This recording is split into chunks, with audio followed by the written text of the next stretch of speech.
नमस्कार। मैं वीके शास्त्री अपने चैनल के माध्यम से आप सभी दर्शकों का बहुत बहुत स्वागत करता हूं।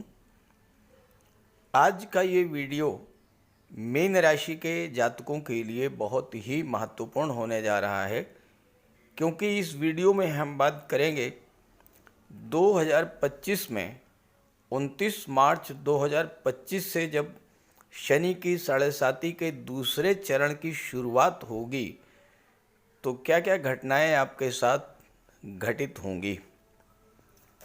बहुत ही महत्वपूर्ण वीडियो है, अंत तक देखिएगा, ध्यान से देखिएगा, ताकि आने वाले समय में आपको एक दिशा मिल सके, एक जानकारी मिल सके कि किस तरह से आपको आने वाले समय को बिताना है। शनिदेव 17 जनवरी 2023 से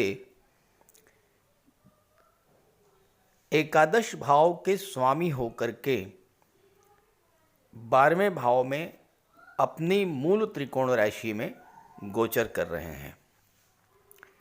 जैसे ही मीन राशि के जातकों की कुंडली में शनिदेव 12वें भाव में आए तो आपके जीवन में साढ़े साती के प्रथम चरण की शुरुआत हो गई।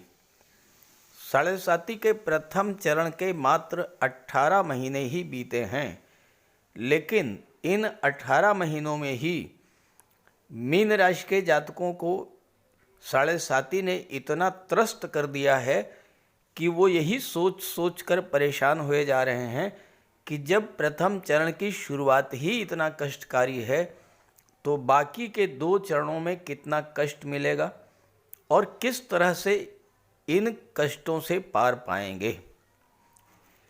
आज के इस वीडियो में मैं आपको यही बताने जा रहा हूं कि प्रथम चरण में अभी तक आपको किन किन कष्टों का सामना करना पड़ा और 29 मार्च 2025 के बाद जब साढ़े साती का दूसरा चरण शुरू होगा तो आपके जीवन में किस तरह की परेशानियां आएंगी। वीडियो बहुत ही महत्वपूर्ण होने जा रहा है, पूरा वीडियो ध्यान से देखिएगा और कमेंट करके ज़रूर बताइएगा।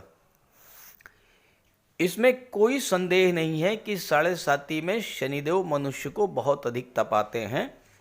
शनि न्याय करता है, पिछले 30 वर्षों में किए गए कार्यों के अनुरूप ही फल प्रदान करते हैं।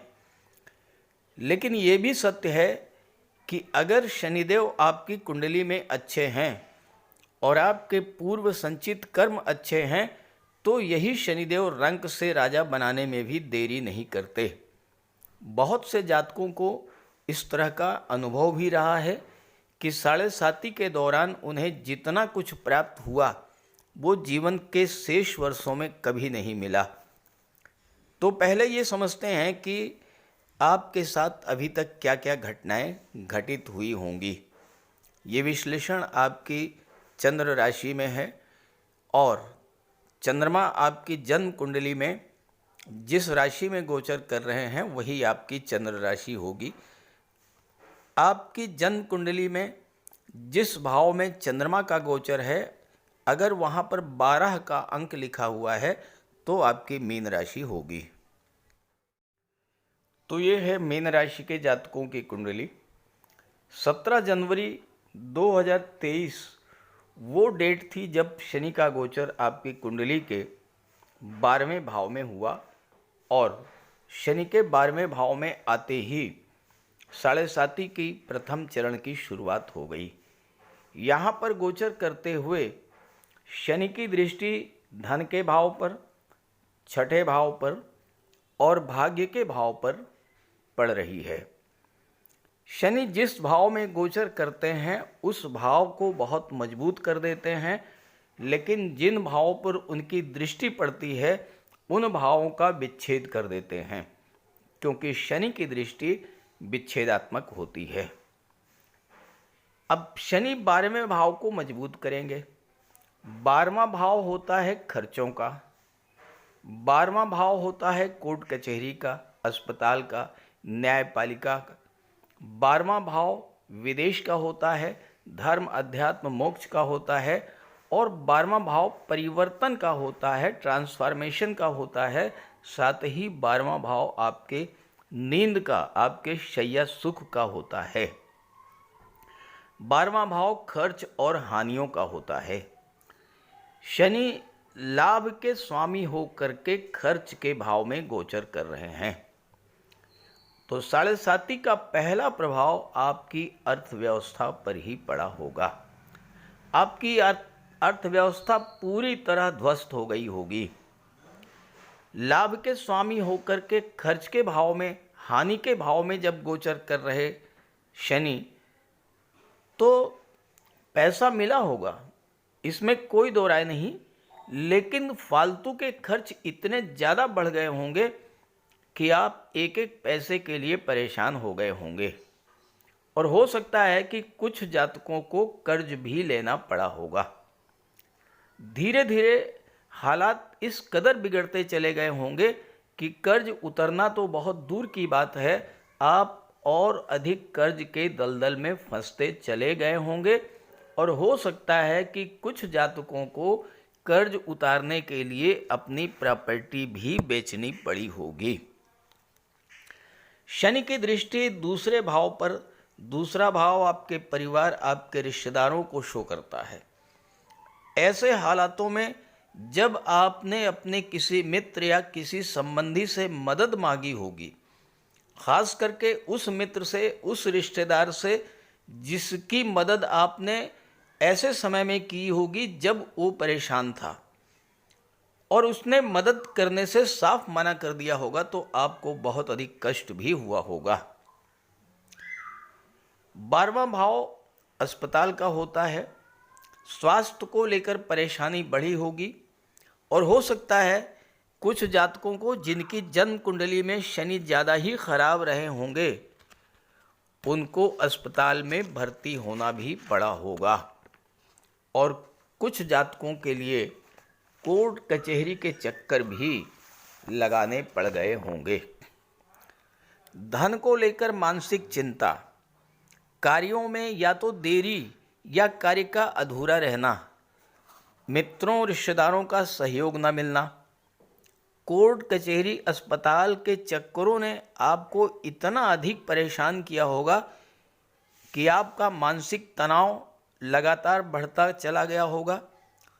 आप डिप्रेशन की स्थिति में भी आए होंगे, आपकी रातों की नींद भी उड़ गई होगी। कमेंट करके बताइएगा अगर ऐसा हो। शनि की दृष्टि धन के भाव पर और 12वें भाव में शनि है। खर्च का बढ़ना, धन हानि होना, धन संचित ना हो पाना, ये सब आपके साथ हुआ होगा। छठे भाव पर दृष्टि है। छठा भाव नौकरी का होता है। छात्रों के लिए ये 18 माह ज़्यादा अच्छे नहीं गुजरे होंगे। पढ़ाई में मन नहीं लगा होगा, भटकाव की स्थिति बनी होगी। शिक्षा प्रतियोगिता की दृष्टि से भी ये 18 महीने बहुत खराब गुजरे होंगे। शरीर में आलस्य, थकान, काम में मन न लगना, काम को कल पर टालने की प्रवृत्ति का बढ़ना, ये सब आपके साथ हुआ होगा। और ये भी हो सकता है कि आप किसी एडिक्शन, किसी बुरी संगत, खराब लत के शिकार भी हुए हों। आपका डेली रूटीन गड़बड़ा गया होगा और कोई भी कार्य समय से पूरा नहीं हो पाया होगा। भाग्य भाव पर भी शनि की दृष्टि पड़ी और शनि ने भाग्य को भी खराब किया होगा।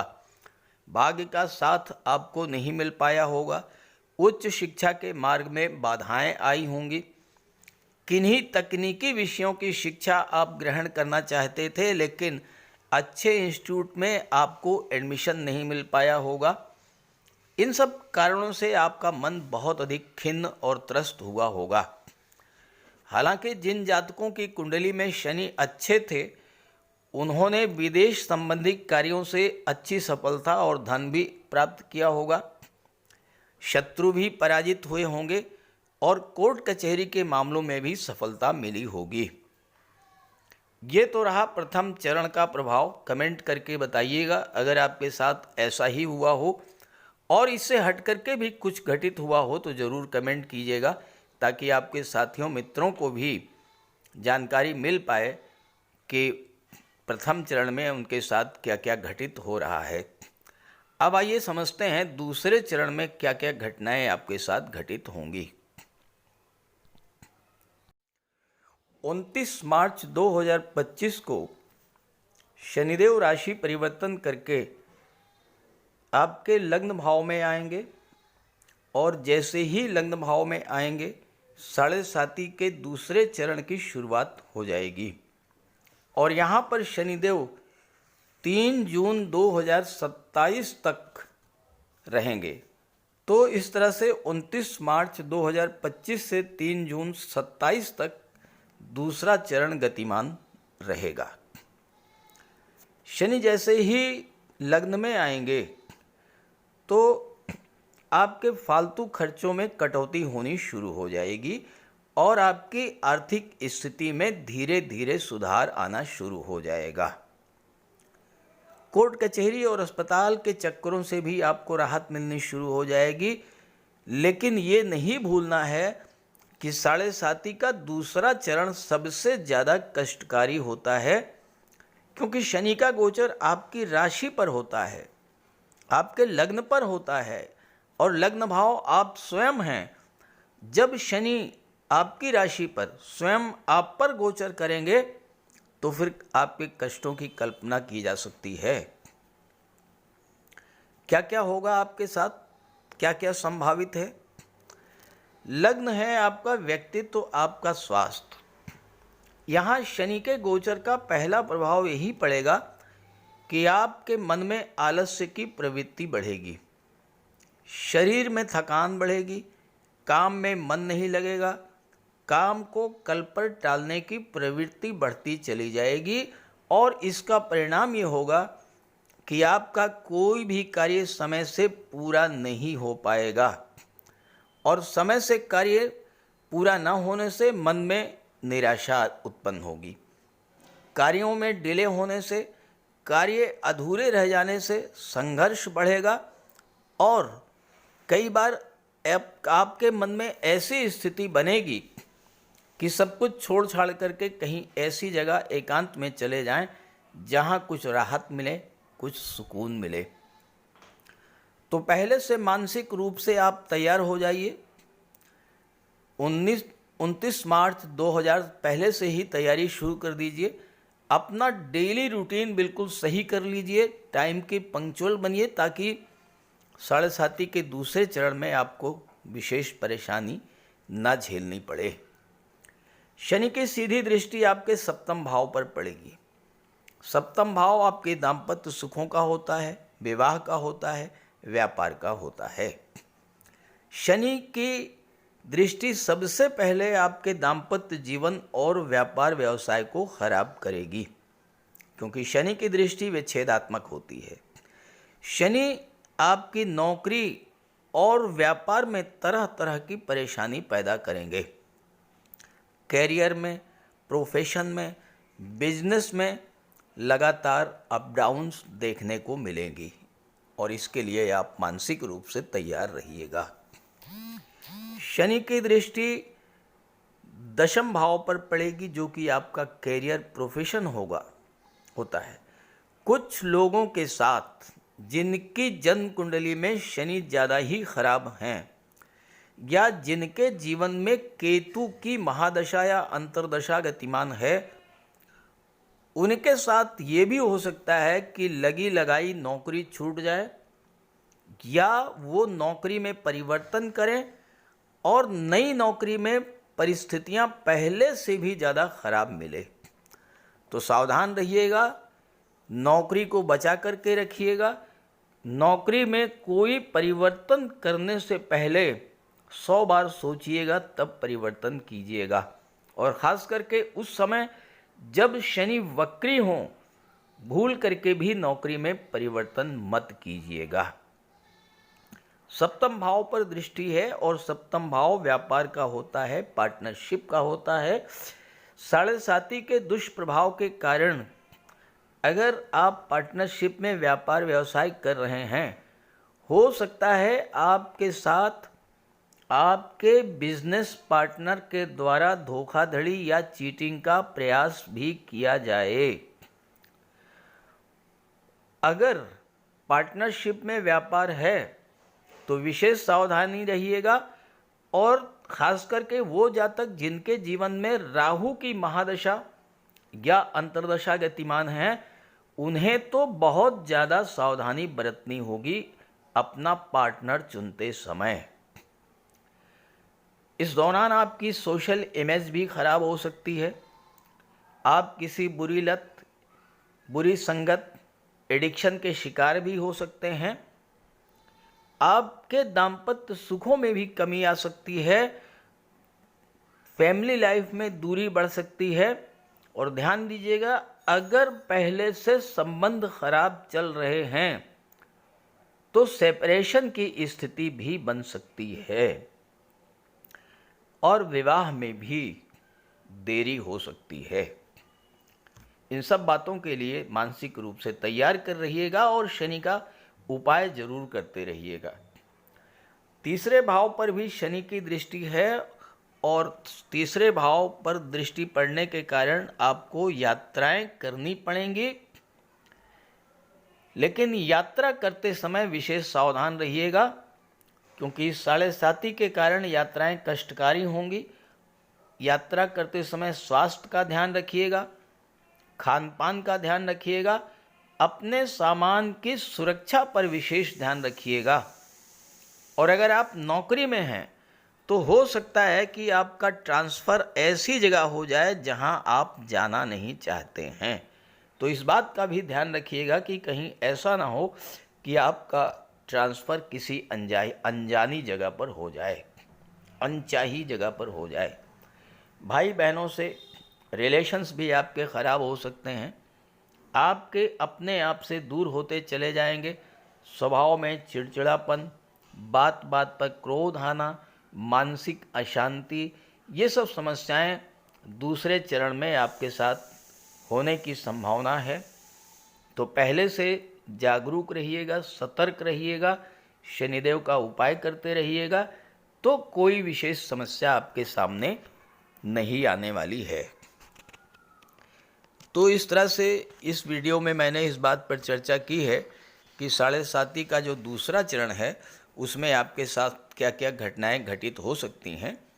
ये वीडियो, ये जानकारी अपने साथियों मित्रों को भी ज़रूर शेयर कीजिएगा, क्योंकि मीन राशि के करोड़ों जातक हैं और इस वीडियो से उन्हें जानकारी भी मिलेगी और राहत भी मिलेगी। नमस्कार।